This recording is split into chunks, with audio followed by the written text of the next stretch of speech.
Through out நம்ம லைஃப்பில் travel பண்ண ஒரு ஆள். அண்ட் அவர் வாயால் அவர் வந்து லாஸ்ட் படம் சொல்கிற வரைக்கும் அந்த one last time, one last dance, எப்பா அண்ணன் சொன்னாரா, சொல்லலை, நடிப்பார், இருங்க, மற்றவங்க சொல்கிறது ஏன் நம்புறீங்க, அந்த மாதிரிலாம் நான் சொல்லி மனசை தேத்திட்டு இருந்தேன். பட் அவரே வந்து எப்போ இது சொல்லாமா இல்லையான்னு தெரியல. என்னோட லாஸ்ட் படம் ஜனநாயகனுங்கும் போது அப்படியே அவரை தான் சொன்னார் ஆடியோ லான்ச்சில், நீங்கள் எவ்வளோ ட்ரை பண்ணாலும், நீங்கள் என்ன பாட்டு பாடினாலும் நான் அழுக மாட்டேன் அப்படின்னாரு. அவர் அழுகலை தான், ஆனால் நம்ம எல்லாரையும் அழுக வச்சுட்டு அவர் அழுகாமல் இங்கே நின்னார். ஏன்னா வந்து சினிமாங்கும் போது Rajini sir, Kamal sir, Vijay sir, Ajith sir, அந்த டாப் 4 லெஜெண்ட்ஸ் தான் வந்து நம்ம மைண்டுக்கு வரும். அண்ட் இனிமேல் 2026 அப்புறம் எத்தனை வருஷம் வந்தாலும் அண்ணன் படம் வராதுங்கிறது வந்து ஒரு மிகப்பெரிய லாஸ். ஒரு வருஷம் படம் தலைவர் படம் வரல.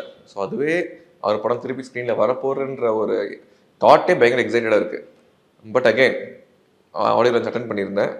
அப்போ ஒரு மூமெண்ட் பயங்கர இமோஷனல் ஆனது வந்து தலைவர் ஸ்க்ரீன் ஸ்டேஜில் நிற்கும் போது இந்த யார் பெற்ற மகனும் வந்து என்டையர் 80,000 பீப்புள் கோரஸாக பாடினாங்க. அவர் வந்து emotional, is very strong. But அங்கேருந்து எல்லாருமே இமோஷனல் ஆகிட்டாங்க.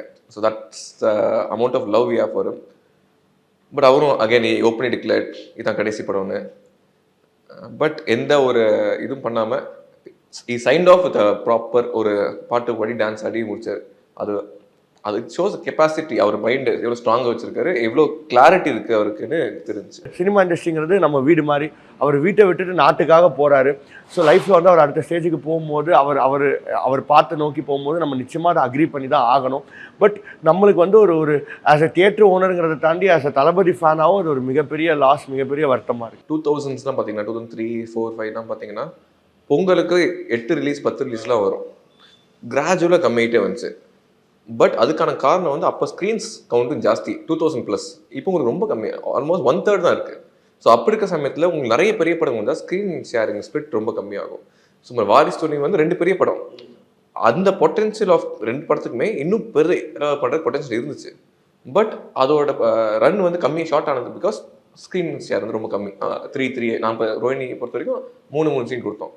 இதுவே நம்ம தனியாக வந்திருந்தா 6 ஸ்க்ரீன் ஃபுல்லாக போயிருக்கோம் ஈச் ஃபிலிம். ஸோ அதுதான் பெரிய படமோ சின்ன படமோ, பெரிய படம் 2 பெரிய படம் ஒன்றா வந்துச்சுன்னா காரணம் இதுதான்.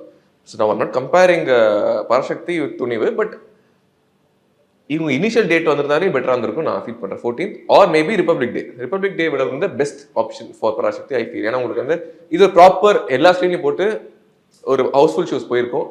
அந்த ரன் முடிச்சுட்டு உடனே ஒரு பெரிய படம் வந்துச்சுன்னா அதுவும் ஒரு ப்ராப்பராக எல்லா ஸ்க்ரீன்லையும் போட்டு அது ஒரு இட் ஓன் ஸ்வீட் ரன். அந்த இது மிஸ் பண்ணுறாங்க. எதுக்கு அந்த பொங்கலில் வரணுன்ற கான்செப்ட் எனக்கு இன்னும் புரியுது. பிகாஸ் 2 படத்துக்குமே பெனிஃபிட் இருக்கும். ஓகே தயவு செஞ்சு இன்னும் 2 கேள்வி கேட்காதீங்க, நான் அழுதுருவேன் விஷயம் பற்றி.